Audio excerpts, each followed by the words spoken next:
Bonjour, j'espère que vous allez bien. On se retrouve aujourd'hui pour la dernière vidéo de ce mois spécial Mexique. La fête des morts est déjà là, donc pour cette occasion j'ai décidé de vous montrer 2 recettes de brunch salé mexicain. En fait je n'ai pas eu beaucoup de mal à trouver des recettes puisqu'au Mexique on a tendance à prendre un petit déjeuner salé et copieux, ce qui est parfait pour un brunch. Donc j'ai choisi mes 2 recettes préférées qui sont les chilaquiles et les quesadillas. J'ai un gros coup de cœur pour les quesadillas. Vous allez voir, on remplace le fromage par un ingrédient complètement improbable. Et franchement, c'est trop bon. Bon, j'ai assez parlé, je suis très impatiente de vous montrer ces 2 recettes, donc restez avec moi. Nous allons commencer par les quesadillas. Les quantités sont pour une personne et les ingrédients sont les suivants. 2 tortillas de blé. Évidemment, vous pouvez les remplacer par des tortillas de maïs pour une version sans gluten. 150 g de maïs en conserve égoutté. 3 cuillères à soupe de levure diététique. 1 cuillère à café d'ail semoule.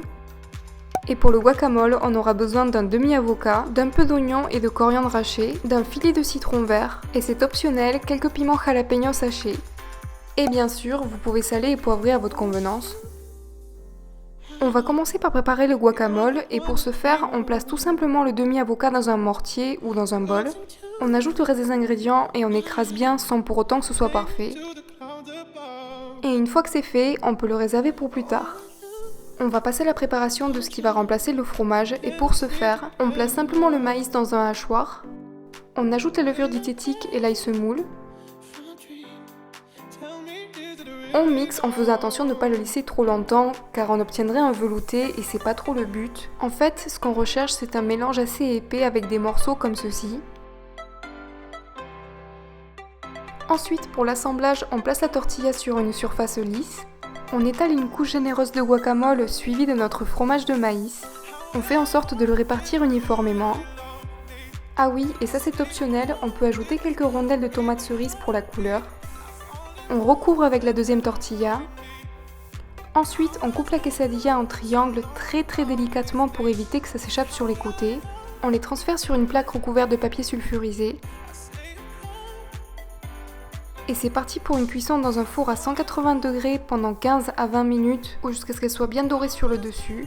Pendant ce temps-là, on va préparer une sauce pour accompagner les quesadillas et on aura besoin de sauce tomate, d'un peu de sauce barbecue, de vinaigre et de sirop d'érable. On doit simplement mélanger tous les ingrédients ensemble et c'est prêt. Et voici à quoi ressemblent nos quesadillas à la sortie du four. Il faut les servir immédiatement accompagnés de la sauce. Je sais que le substitut de fromage à base de maïs peut paraître bizarre, mais faites-moi confiance sur ce coup, je vous promets qu'il est juste incroyable.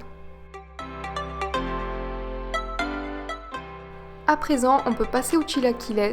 Les quantités sont pour 1 à 2 personnes et nous aurons besoin de 3 tortillas de maïs. Pour la première fois, j'ai réussi à trouver de véritables tortillas au supermarché exotique. Je vous laisserai le lien d'un site internet qui les vend en barre d'infos. Autrement, ça marchera très bien aussi avec celles qu'on trouve au supermarché classique. Une pincée de piment de Cayenne, 150 g de pois chiches pelés et égouttés, une carotte moyenne finement hachée, un demi-oignon rouge finement haché également, le jus d'un demi-citron vert.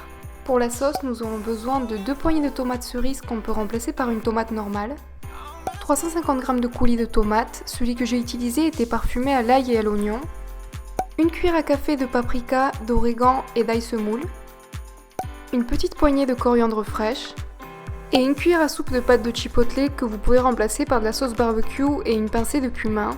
Celle-ci je l'ai également trouvée au supermarché exotique, mais sachez que je vous laisse le lien du site internet où vous pouvez l'acheter. Par contre le chipotle est piquant donc je vous conseille d'y aller petit à petit. On commence par couper les tortillas en forme de triangle et on les place sur une plaque recouverte de papier sulfurisé. Ensuite on verse quelques gouttes de jus de citron par-dessus. On saupoudre d'un peu de piment de Cayenne si vous avez décidé d'en mettre. Et c'est parti pour une cuisson dans un four à 200 degrés pendant 15 minutes ou jusqu'à ce qu'elle soit bien dorée. En fait, le but est d'obtenir des nachos, mais si vous avez la flemme de passer par cette étape, vous pouvez les acheter au supermarché. Mais du coup, c'est un peu moins équilibré, donc c'est un peu dommage de ne pas les faire soi-même. Pour la préparation de la sauce, on place les tomates dans un bol mixeur. On ajoute le coulis, le chipotle et la coriandre. On mixe jusqu'à ce que la sauce soit bien lisse et on peut la mettre de côté. Ensuite, dans une poêle à feu moyen fort, on verse un filet d'eau, on ajoute les oignons hachés et on mélange sans cesse. Quand ils commencent à devenir translucides, on peut ajouter les carottes hachées. On les fait revenir quelques minutes sans jamais s'arrêter de mélanger. Une fois que les carottes et les oignons sont bien dorés, on peut ajouter les pois chiches. On verse également les épices. On remue à nouveau et on fait cuire quelques minutes. Maintenant, on peut ajouter les nachos, on mélange rapidement et on ajoute aussitôt la sauce. Ensuite, on mélange délicatement, on ajoute un filet de citron vert et on laisse mijoter pendant 5 minutes. Nos chilaquiles sont enfin prêts et on les sert immédiatement accompagnés d'avocats et de coriandre.